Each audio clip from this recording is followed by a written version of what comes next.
நெருப்பை நீரை கொண்டு அணைப்பது வழக்கம். ஆனால் அந்த நீரில் இருந்து நெருப்பை உருவாக்கி அனைவரையும் ஆச்சரியத்தில் ஆழ்த்தியுள்ளார் தமிழகத்தின் சேலம் மாவட்டம் பேளூரை சேர்ந்த ராமலிங்கம் கார்த்திக்.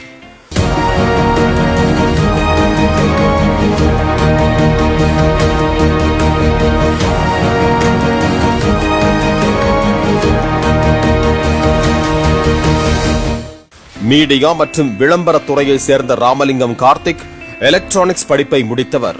20 ஆண்டுகளாக தான் மேற்கொண்ட ஆய்வின் மூலம் தண்ணீரில் உள்ள ஹைட்ரஜனை பிரித்ததாக தெரிவித்தார். 1 லிட்டர் தண்ணீரில் 1225 லிட்டர் ஹைட்ரஜன் உள்ளது என்றும் அதனை அதிக நாளைக்கு எரிவாயுவாக தொழிற்சாலைகள், வீடுகள், அலுவலகங்கள் உள்ளிட்ட அனைத்திலும் இது பயன்படுத்த முடியும் என்றார். இப்ப நான் கண்டுபிடிச்சிருக்க இந்த ஹார்ன் கேஸ் எரிவாயு வீட்டின் பயன்பாட்டுக்கு முதல் பெரிய பெரிய தொழிற்சாலைகளுக்கு வரையும் பயன்படுத்தலாம். 1 லிட்டர் வாட்டரில் 1225 லிட்டர் ஹைட்ரஜன் இருக்குது. இது மிகப்பெரிய எரிசக்தி. அந்த எரிசக்தியை ஃபியூலை கன்வெர்ட் பண்ணிட்டா அதோட பெரிய விஷயமே எதுவுமே இல்லை.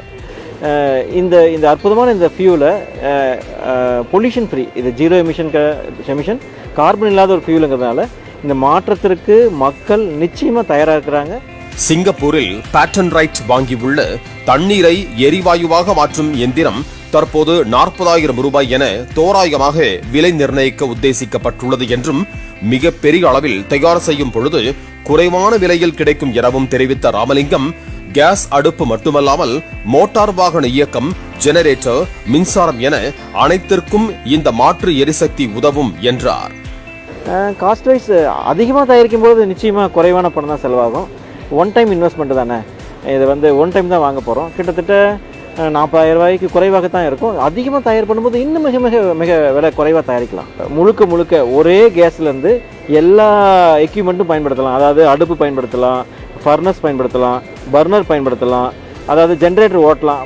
திருப்பூர் மாவட்டம் வஞ்சிபாளையத்தில் உள்ள இந்நிறுவனத்தில் எக்ஸிகியூட்டிவ் டைரக்டராக உள்ள நடிகர் சரத்குமார் கூறும்போது, இந்த கண்டுபிடிப்பு இந்தியாவுக்கான பெருமை என்றும் மத்திய அரசு அதிகாரிகள் மற்றும் அமைச்சர்களை சந்தித்து இது தொடர்பாக பேசியுள்ளதாகவும் விரைவில் மக்கள் பயன்பாட்டிற்கு வரும் எனவும் நம்பிக்கை தெரிவித்தார். இது ஒரு வேர்ல்டு எக்கானமியை திருப்பி போடுறது மட்டுமல்ல, இந்திய பொருளாதாரத்தை உயர்த்துகின்ற ஒரு கண்டுபிடிப்பு தான் நம்ம அதை பார்க்குறோம். ஏன்னா இது ஒரு கண்டுபிடிப்புன்னு சொல்லி வரும்போது நம்ம இந்தியாவுக்கு பெருமை. இது முதல்ல அரசில் சில டேட்டாஸ் கொடுக்க வேண்டியிருக்கு. கொடுத்த இந்த ப்ராடக்ட்டை விற்க கமர்ஷியலைஸ் பண்ணலாம் அப்படின்னு இது ஆல்ரெடி விழாவரியாக டிஸ்கஸ் ஆகிடுச்சு. இது ரிசர்ச் அண்ட் டெவலப்மெண்ட்டை தாண்டி இது வந்துடுச்சு. ஸ்கேலிங் அண்ட் கமர்ஷியலைசேஷன் வந்தாச்சு. But now we are waiting for certain norms.